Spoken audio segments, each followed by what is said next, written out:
प्यारे बच्चों, कैसे हैं आप सब? आशा करती हूँ आप सब अच्छे होंगे, स्वस्थ होंगे। स्वागत है आपका इस कक्षा में। आइए आज हम पढ़ते हैं हिंदी व्याकरण का अध्याय 19 वाक्य विचार। देखिए, पढ़िए और समझिए। फूल खिल रहा है, आद्या खेल रही है, घोड़ा दौड़ रहा है, बच्चा सो रहा है। उपयुक्त शब्द समूह एक निश्चित अर्थ की अभिव्यक्ति कर रहे हैं, इसलिए ये शब्द समूह वाक्य है। किसी शब्द समूह में शब्दों का क्रम और अन्वय व्याकरण के नियमों के अनुसार होता है, तभी वो सार्थक वाक्य बन सकता है। तो शब्दों के सार्थक शब्द समूह को वाक्य कहते हैं। यानी कि सारे शब्द जब मिल जाते हैं, लेकिन मिलने का मतलब ये नहीं है कि कुछ भी का खगा को मिला दिया। मिलने के बाद एक उस शब्द का कुछ अर्थ निकलना चाहिए, ठीक है, कुछ मतलब उसका मतलब निकलना चाहिए, तो ही वो शब्द बनता है। वाक्य के अंग, ठीक है, और शब्दों से वाक्य बनते हैं। वाक्य के दो अंग होते हैं, उद्देश्य और विधेय। उद्देश्य, वाक्य में जिस व्यक्ति या वस्तु के विषय में कुछ कहा जाता है उसे उद्देश्य कहते हैं। जैसे बालक खेल रहा है, शेर जंगल का राजा होता है। उपर्युक्त वाक्यों में बालक और शेर के बारे में कुछ कहा गया है, ये कर्ता है, कर्ता को ही उद्देश्य कहा जाता है। विधेय, वाक्यों में उद्देश्य के बारे में जो कुछ भी कहा जाए उसे विधेय कहते हैं। जैसे बालक खेल रहा है, शेर जंगल का राजा होता है। उपयुक्त वाक्यों में खेल रहा है तथा जंगल का राजा होता है उद्देश्य के विषय में कुछ बता रही है। उद्देश्य के विषय में कुछ कहने वाले शब्द विधेय कहलाते हैं। उद्देश्य का विस्तार, बत्तख जल में तैर रही है, ये यहाँ पे उद्देश्य है। सफेद रंग की बत्तखें जल में तैर रही हैं, ये उद्देश्य का विस्तार है, क्योंकि बत्तखें कैसी हैं? बत्तखें सफेद रंग की हैं। जब उद्देश्य के साथ उसकी विशेषता बताने वाले शब्द जुड़ जाते हैं, तब वे शब्द उद्देश्य का विस्तार कहलाते हैं। उपयुक्त वाक्यों में बत्तखों के लिए सफेद रंग की शब्द का प्रयोग किया गया है। अब आता है विधेय का विस्तार। नाना जी चल रहे हैं, तो चल रहे, नाना जी उद्देश्य हो गया, चल रहे हैं विधेय। अब इसका विस्तार कैसे होगा? नाना जी धीरे धीरे चल रहे, ये है विधेय का विस्तार। जो शब्द क्रिया के कारण या विशेषण होते हैं वे विधेय का विस्तार कहलाते हैं। उपयुक्त वाक्य में चल रहे हैं के साथ क्रिया की विशेषता धीरे धीरे है। वाक्य के भेद, वाक्यों का वर्गीकरण करने के दो आधार हैं, रचना के आधार पर वाक्य भेद और अर्थ के आधार पर वाक्य भेद। तो सबसे पहले हम पढ़ेंगे रचना के आधार पर वाक्य भेद। रचना की दृष्टि से वाक्यों के निम्नलिखित भेद हैं। सरल साधारण वाक्य, जिस वाक्य में एक उद्देश्य और एक ही विधेय हो उसे सरल वाक्य कहा जाता है। जैसे शिवा रो रहा है, उसे तैरना आता है। संयुक्त वाक्य, जिस वाक्य में दो स्वतंत्र उपवाक्य किसी समानाधिकरण समुच्चय बोधक द्वारा परस्पर जुड़े हुए हों वह संयुक्त वाक्य होता है। जैसे पहले वह मोटा था, अब चिंता में दुबला पतला हो गया है। पहले वो बहुत नालायक था, परंतु परिस्थितियों ने उसे सुधार दिया है। मिश्रित वाक्य, जिस वाक्य में एक मुख्य वाक्य, उपवाक्य और शेष आश्रित उपवाक्य हो उसे मिश्रित वाक्य कहा जाता है। मिश्रित वाक्य में उपवाक्य व्यधिकरण समुच्चय बोधक शब्दों द्वारा जुड़े होते हैं।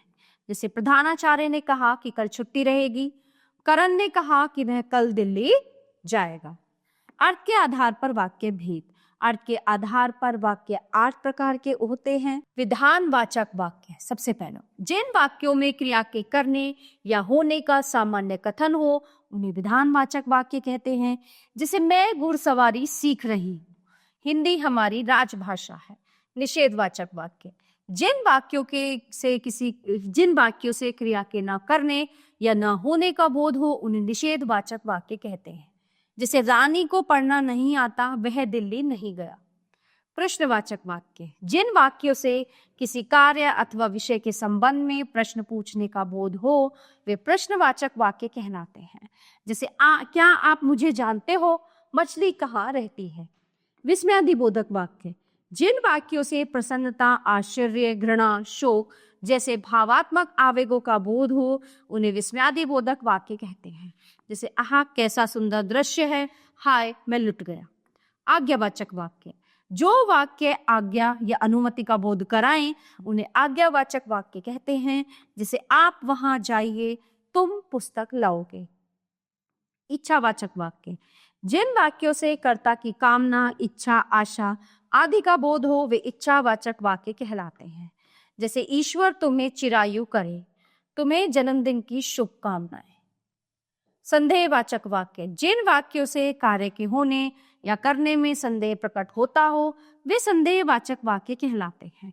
जैसे शायद वर्षा होगी, शायद धरती हिली। संकेतवाचक वाक्य, जिन वाक्यों से एक क्रिया का दूसरी क्रिया पर निर्भर होने का बोध हो उन्हें संकेतवाचक वाक्य कहते हैं। जैसे यदि आप थोड़ी देर पहले आते तो मैं चलता, यदि वर्षा होती तो गेहूं अच्छे पैदा होते। वाक्य रूपांतरण, सरल वाक्य का संयुक्त वाक्य में परिवर्तन। सरल वाक्य, संयुक्त वाक्य। सूर्योदय होने पर फूल खिलने लगे, सूर्योदय हुआ और फूल खिलने लगे। ठग मान लेकर चंपत हो गया, ठग ने मान लिया और चंपत हो गया। गार्ड के सीटी बजाने पर गाड़ी चल दी, गार्ड ने सीटी बजाई और गाड़ी चल दी। सरल वाक्य का मिश्रित वाक्य में परिवर्तन। सरल वाक्य, परिश्रमी व्यक्ति अवश्य सफल होता है। मिश्रित वाक्य, जो व्यक्ति परिश्रमी होता है वो अवश्य सफल होता है। पैसे के बिना इंसान कुछ नहीं कर सकता, जिस इंसान के पास पैसा नहीं वह कुछ नहीं कर सकते। अफसर बनने पर भी उसका व्यवहार मधुर है, यद्यपि वह अफसर बन गया है फिर भी उसका व्यवहार मधुर है। संयुक्त वाक्य का मिश्रित वाक्य में परिवर्तन। संयुक्त वाक्य, मिश्रित वाक्य। वह बाजार गया तथा उसने आम खरीदे। वह बाजार गया क्योंकि उसे आम खरीदने थे। चिंकी ने खाना बनाया और अनुज को अच्छा लगा। चिंकी ने ऐसा खाना बनाया कि अनुज को अच्छा लगा। विद्यार्थी परिश्रमी होता है तो अवश्य सफल होता है। जो विद्यार्थी परिश्रमी होता है वो अवश्य सफल होता है। अर्थ की दृष्टि से वाक्य परिवर्तन। विधानवाचक से प्रश्नवाचक और निषेधवाचक में परिवर्तन। विधानवाचक, तुम मंदिर जा रहे हो। प्रश्नवाचक, क्या तुम मंदिर जा रहे हो। निषेधवाचक, तुम मंदिर नहीं जा रहे हो। विधानवाचक, पुलिस को देखते ही चोर भाग गए। प्रश्नवाचक, क्या पुलिस को देखते ही चोर भाग गए। निषेधवाचक, पुलिस को देखते ही चोर नहीं भागे। ठीक है, तो आइए देखते हैं इस पार्ट में हमने क्या सीखा। शब्दों के सार्थक समूह को वाक्य कहते हैं। वाक्य के दो अंग होते हैं, उद्देश्य और विधेय। वाक्य में जिसके विषय में कुछ कहा जाए उसे उद्देश्य कहते हैं और उद्देश्य के विषय में जो कुछ कहा जाए उसे विधेय कहते हैं। तो प्यारे बच्चों, ये था हमारा पाठ वाक्य विचार जो यहीं पे समाप्त होता है। आशा करती हूँ आपको अच्छे से समझ आया होगा। मिलते हैं अगली कक्षा में। धन्यवाद।